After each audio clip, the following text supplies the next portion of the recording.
Hello and welcome back. We've missed you. I only hope you feel the same way. And if you didn't, well, keep it to yourself because I'm very fragile. This week, only 2 of the North's 40 MPs voted for Jeremy Corbyn. And Bishop Auckland's Helen Goodman wasn't one of them. But he's leader now, and like everybody else, she's having to come to terms with it. I'll be talking to her about a new, but perhaps not new Labour era. And here are the recently elected Conservative MP for Berwick and Marie Trevelyan too, and UKIP's North East Euro MP Jonathan Arnott. Welcome to all 3 of you. But we start with the steel industry and what the community union has called the devastating news that production at SSI's Redcar plant is to be suspended. 2,000 jobs are affected by the decision, which the company blames on falling world prices for steel. Now, all week the region's MPs have been pressuring the government to take action, and this was Middlesbrough's Tom Blenkinsop at Prime Minister's Questions on Wednesday. SSI steelworks in Redcar are facing serious and imminent challenges. UK steel is of vital strategic importance to the British economy. Will the Prime Minister urgently meet with me, my honourable friend for Redcar, the Steelworkers Union community, so that we can look at more positive ways of supporting our industry in order to protect it in much the same way that other European governments do? Well, the honourable gentleman is quite right to raise this, and everyone is concerned about the steelworks in Redcar. Obviously, we've taken the action of voting with others in Europe against Chinese dumping. We've also provided over £30 million of support in terms of high energy users. Prime Minister responding to Tom Blenkinsop this week. Well, things deteriorated rapidly on Friday with the news that production at the Redcar plant will be paused.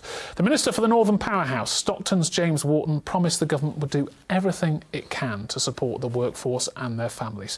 Teesside MPs say the situation is critical, but they believe there is still a viable future for the industry.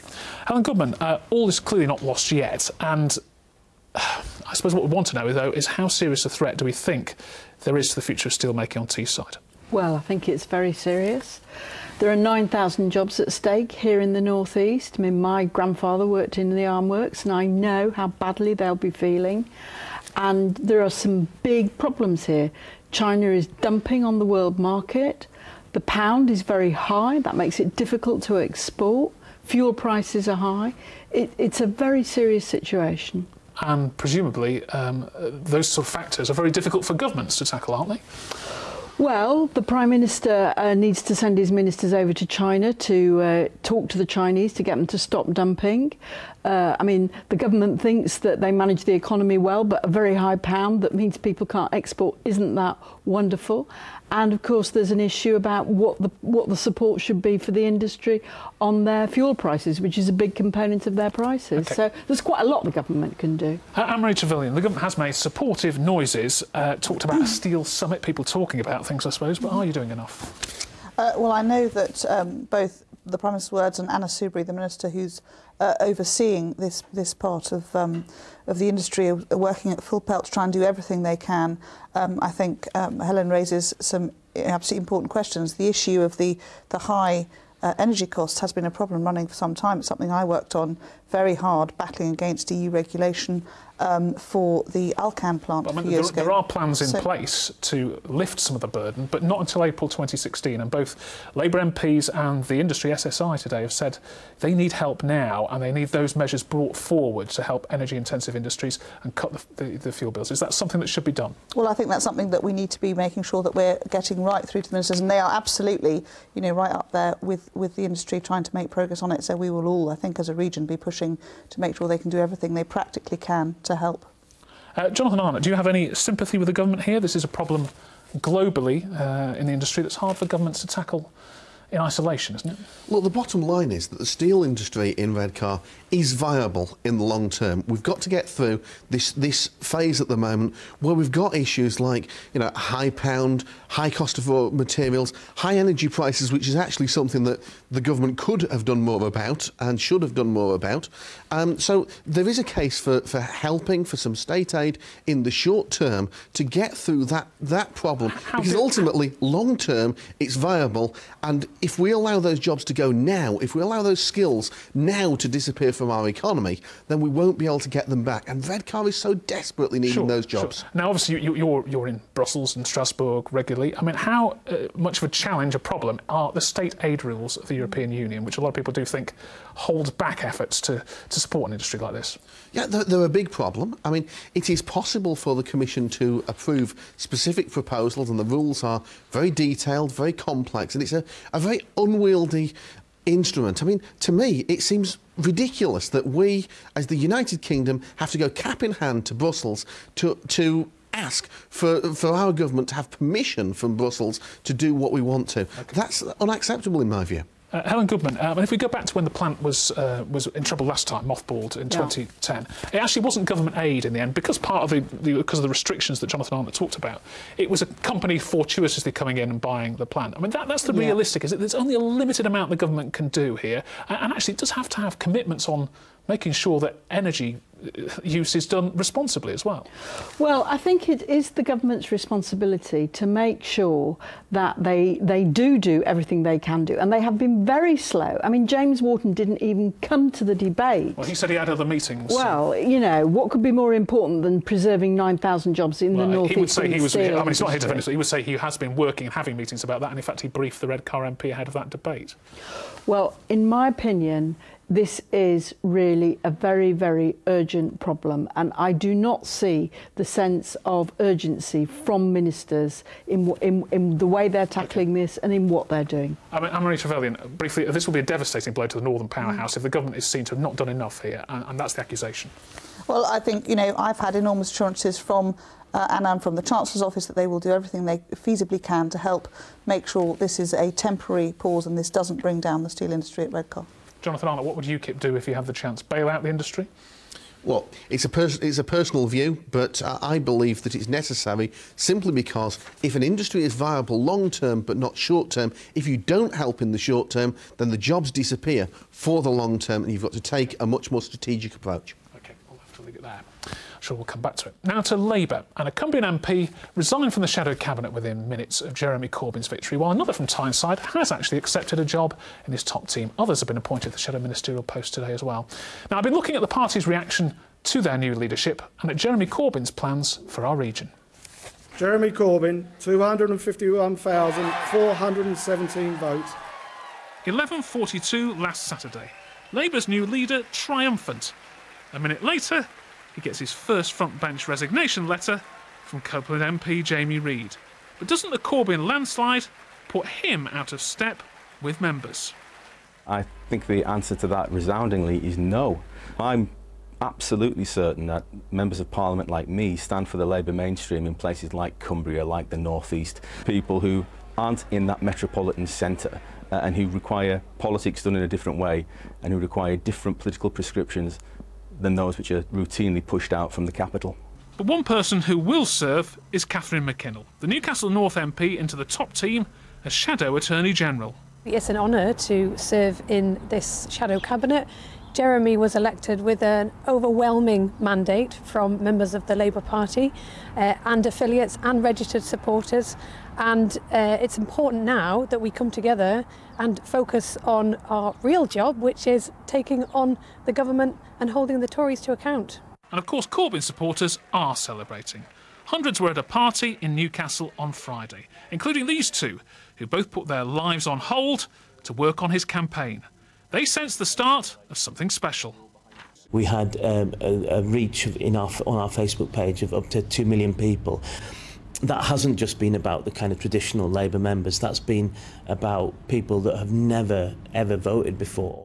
In Newcastle Central constituency, since Jeremy was elected only a few days ago, we've added over 40 new members, which is just phenomenal.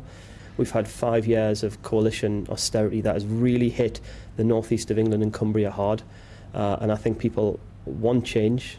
In the northeast of England, we voted for change at the last general election, and I think Jeremy Corbyn's the person that will deliver that change. And Mr Corbyn did sell out venues during the contest, including a Newcastle theatre. But as for his plans for the north, the only clue so far, Northern Future, a 16-page document published during the campaign. That Northern Futures document talks about reindustrialising the North, although it doesn't say how. It talks about fairer funding, though, for transport and for infrastructure for the North. And, good luck with this one, it talks about getting an apology out of the Conservatives for the miners' strike. But we are probably only in the first act of this drama. What's certain, though, is that Jeremy Corbyn will continue to face choppy waters, and that she will probably remain unamused. God bless her. Helen Goodman, you backed Yvette Cooper in the leadership contest. She said a Corbyn victory would be a disaster for the Labour Party, warned against it. Do you agree with her? Well, I think the remarkable thing is that Jeremy was able to project a massive sense of optimism, and that's why he won very well. So even though people may have differences of opinion on detail, that sense of optimism is very powerful. And as Catherine was saying, in my constituency, a year ago I had 300 members, now I have 724. And do all of them agree with you? Well, I haven't spoken to every single one of them. I would doubt it very much, of course, because people do disagree. But are you optimistic for the future of the Labour Party, though? That's the point with Jeremy Corbyn as the leader. Well, I think Jeremy showed in PMQs that he really is able to bring the voice of people into Parliament, and I think that's very powerful. And I think we've also seen, for example, on Europe, a coming together and an agreement about a policy which we can unite behind. And if you look at the shadow cabinet, you've got Andy Burnham, you've got Charlie Faulkner, who was Tony Blair's flatmate. Okay. It doesn't get much more inclusive. But are you uncomfortable, for instance, with the idea of a Labour Party scrapping Trident? Well, I think there's going to be a debate about Trident. Obviously, that's a more controversial measure. But is it? Because 60% of voters in that Labour election supported Jeremy Corbyn and presumably his platform. So, you know, scrapping Trident, printing money, etc., things like that. I mean, is that, you know, the policies you can support, given that the membership seems to be saying that's what we want? Well, on printing money, I would just point out that George Osborne has printed 175 billion. Alistair Darling, in the middle of the crisis, printed 200 billion. But is it the way so everybody okay, but is it something you're on the Treasury Select Committee? Need. Is it something you would support as Labour Party policy under Jeremy Corbyn to print this money and give it to people? The point about it is who gets the money which is printed. So at the moment it's being sucked into the banks. So you're fine with it? I'm just trying to establish this is a policy you think could work and could re-establish Labour's reputation for economic competence? I think there's a time to do it, but you need to think about it in detail to decide whether this is the right time. OK, all right, well, that's qualified yes or no, I'm not sure really.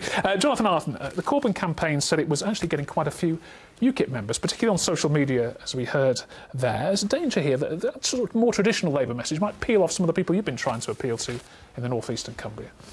Well, it's interesting that the opinion poll that's looked at this shows that that's 10% of Green Party voters have gone in that direction, 1% of UKIP voters. So it's nothing to the 99% that haven't. And I believe that as people actually start to take a look at Corbyn, then people are going to be looking for alternatives. You look at a seat like Hartlepool, for example, where UKIP were in a strong second place, just 3,000 votes away from taking it. And when you have Corbyn's certain rather odd and somewhat extreme views, then I think that will polarise opinion. You'll see Conservative Party voters maybe will come to UKIP in that seat. Extreme, why is he getting all these people who you know, have not necessarily been politically active before supporting him? He's a new Farage, isn't he? He's new authenticity.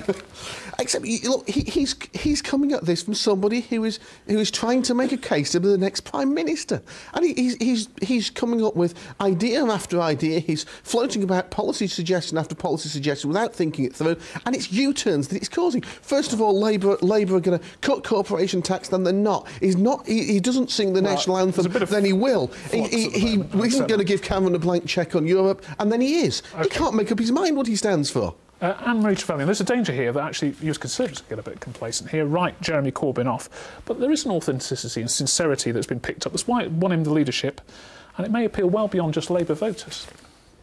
It may well do. I think what the commentary I've received back in the last couple of days, being back up in the constituency, are anxieties. I think there is a belief this is sort of rather charming sort of optimism and refusal to engage ever with his own party in 30 years is sort of intriguing. But fundamentally, we know a lot of things that he doesn't like. He doesn't want an armed forces, he doesn't want Trident, he doesn't want this, he doesn't want that. But what does... He's right back on the armed forces. That was never... those messages are what people are picking up. I think what, you know, the general public want to hear is what does he... Isn't it? Well, of course, he didn't open very comfortably. He starts with his victory speech with a laying into the media was possibly naive, if nothing else. Nothing like winding up the media to get them to pay attention. But I think what people are looking for, the general public, not in any particular colour, is, well, what does he stand for, and does he bring his party with him? One thing he is getting is lots of new members. Your party would kill for that, wouldn't they? Well, I think a lot of the members seem to be very young, idealistic young people who were drawn by that sort of open message of let's make politics different. You know, I think we'd all love world peace, but the reality is that it's very difficult to make these things happen in reality, and we like to see some practical suggestions from him, which are supported by his party, so that he becomes a credible opposition. Helen Goodman, Jeremy Corbyn, hand on heart, or wallet even, would you place money on him being Prime Minister in 2020? I think it's too soon to tell. Oh, dear. But I suspect if I asked you that question about Ed Miliband in 2010, you'd have said yes, wouldn't you? Well, I supported Ed Miliband for the leadership, so that's a little bit different. What are Labour MPs like you, who actually, I mean, we're picking up, you have scepticism, you have doubts. What do you do in the face of this at the moment? Sit back and see what happens? I think it's really important for the party to for the MPs to take the message from the party that they want a more optimistic approach and a stronger standing up against the cuts. So, for example, you pointed out in your film there was something about infrastructure. We really need that up here. Okay. We really need better trains and roads. OK, well, we're going to come back to standing up about cuts, because Labour MPs did unite this week to vote against the changes to tax credits, which will be introduced in April. Now, the Institute of Fiscal Studies says 3 million families will be worse off, even after the higher minimum wage is taken into account. A claim, I have to say, that is contested by ministers. Now, Luke Walton went onto the streets of Newcastle to hear from people affected. I'm just, like, what I call on a low income. I'm only working part-time and I've got a baby. And I'm kind of like rely on tax credit, and any reduction is gonna affect my kind of like way of living. So will you struggle to pay the bills? Of course I will. I'm already struggling anyway. Every week it's going lower and lower for the working tax credit and child tax credit, and if it would stop, I don't know. I wouldn't know what to do, because for the children it would be better to receive it. How important are they? Very, because I'm seem to be struggling. By the looks of it, I would be better off on a dole, to tell the truth. I would, for how much money I pay out in my wages. I was better off on a dole. People in Newcastle there. Anne-Marie Trevelyan, I mean, you're supposed to be the party of work, aren't you? And there you have someone who, because of the tax credit cuts he's facing, believes he would be better off on the dole. I think the challenge that George Osborne is trying to set in place is shifting away from cheap wages subsidised by government to get the business community to actually take up their responsibility to have a living wage. We've seen this week that Lidl are talking about actually paying the living wage, and that is the direction of travel that this government wants to ensure that people get paid by their employer the full wage they should, rather than having to be subsidised by government. That principle sounds fine, but the problem is the way this is going to work, as the IFS says, there are far more losers than winners in the short and medium term, and people who are at work will be hurt by this, people on relatively limited incomes. Well, that continuing pressure on the business community to make progress on that is vital. There's been a lot in terms of corporate tax reductions to help businesses actually move forwards and take up the challenge. So you're just relying on businesses' generosity, munificence, no, the reality is that we must make progress on this, and that the working tax credit programme will continue to support families as this progresses through to a much better economic framework. Helen Goodman, Labour's been clear about its opposition to these tax credit cuts, but your welfare policies are a right mess now, isn't it? We don't know whether you're against the welfare cap, for it, etc., etc. That's the impression we've got this week. We've made it absolutely clear that we're sticking with the overall cap on the budget of £120 billion. But the individual caps for benefits. Oppose the reduction in the benefit cap from 26,000. Jeremy Corbyn's made it clear he wants the individual benefit cap scrapped altogether. I'm sorry, Richard, we've got an agreed position on this, and it's as I've set it out. Let me just address the points that Anne-Marie's been making about tax credits. In our region, more than half the families are getting tax credits at the moment, and people will be losing £1,300. That's a big chunk, and most of those people are people in work. Would you accept that the principle, though, that Anne-Marie Trevelyan laid out is right? We shouldn't be using taxpayers' money to subsidise low wages. The employers should be paying better wages. Employers should be doing that. Unfortunately, the people who will benefit from the national minimum wage increase overlap, but it doesn't cover everybody who's getting the tax credits. So that's the problem. OK, Jonathan Arnott, your one MP voted for these tax credit changes. So you get relaxed about this? Not totally. I mean, the difficulty that we've got here, of course, is that the tax credit system in itself, you've got people who are working on low wages. The government's saying if someone's on minimum wage, you're on the lowest amount that you need to be out of poverty. Then we tax them on it. Then we realise that there's a problem and say, well, we're going to give you some tax credits. But the trouble with that is that you make it MP voted for this. So bureaucratic. what's the solution? What's the alternative you're presenting? Look, I mean, what you have to do is you have to start by raising the tax threshold. I do think that that some of the tax credits are needed, but you have to make a situation where people are better off in work than out of work. You have to incentivise hard work, and what you don't do, though, is have a massive increase in the minimum wage, because the bottom line is that we'll find that some small businesses simply won't be able to cope, and they're going to be put out of business as a result. So you've got to be very, very careful about what changes you make and what effect they actually have. All right, OK, well, I'm sure, again, it's something we'll discuss once more. Thank you very much to all of you this week.